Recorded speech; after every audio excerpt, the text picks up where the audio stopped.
కర్నూలు ప్రభుత్వ ఆసుపత్రిని ఎయిమ్స్ తరహాలో అభివృద్ధి చేస్తామని కర్నూలు ఎంపీ బస్తిపాటి నాగరాజు అన్నారు.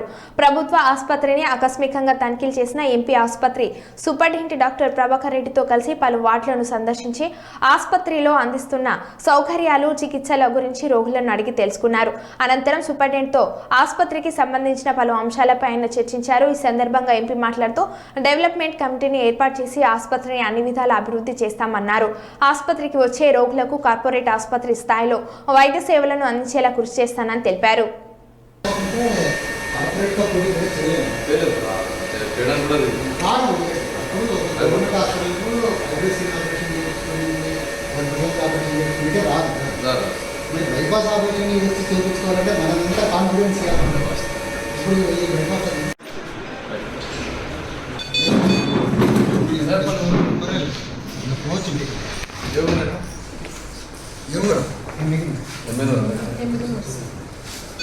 బాగుందా? ఇంటికి పోతావా? మన కార్పొరేట్ రెస్ట్ తీసుకోవాలి. బాగుంది కదా?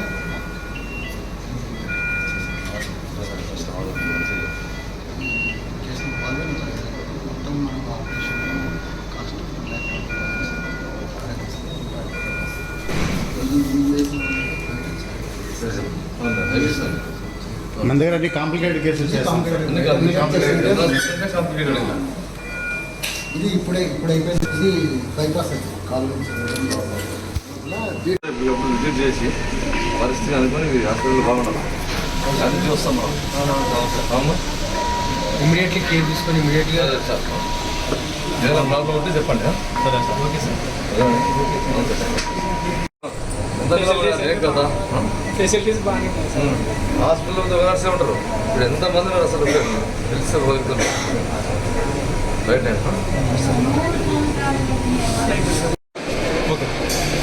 ఈరోజు రాష్ట్రంలో 2024 ఎలక్షన్లో రాష్ట్ర ప్రజలంతా తెలుగుదేశం పార్టీ మీద ఎంతో నమ్మకం పెట్టుకొని రామారావు గారి పీరియడ్లో కూడా ఏ విధంగా ప్రపంచం అంతకు మించిన ప్రపంచంతో తెలుగుదేశం పార్టీ మీద అది నమ్మకం పెట్టుకొని తెలుగుదేశం పార్టీని 175-164 సీట్లు ఇచ్చినంత రాష్ట్ర ప్రజలకి.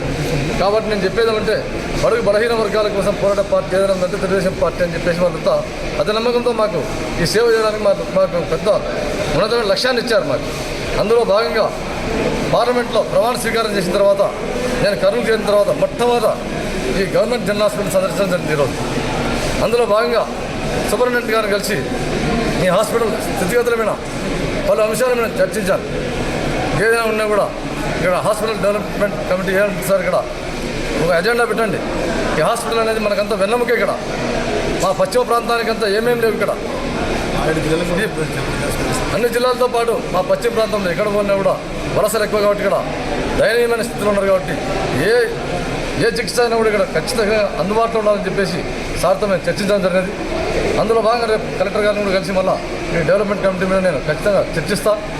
అతి తొందరలోనే డెవలప్మెంట్ కమిటీ ఫామ్ చేసి ఇక్కడ ప్రతి క్యాజువాలిటీ, ప్రతి సెక్షన్లో, ప్రతి వింగులో ఏ సమస్యలున్నా కూడా ఆ కమిటీ దృష్టి తీసుకొచ్చి ఈ హాస్పిటల్ అభివృద్ధి లక్ష్యంగా చేసుకొని ఇక్కడికి వచ్చిన పేషెంట్ కార్పొరేట్ హాస్పిటల్ ధీటుగా చికిత్స పొందే పోలబెట్టి ఎక్కడ ఏ ఒక్కరికి కూడా చికిత్సలో ఏమాత్రం ఇబ్బంది లేకుండా చేస్తానని చెప్పేసి నేను ఒక పార్లమెంట్ అభ్యర్థిగా తెలియజేస్తున్నాను.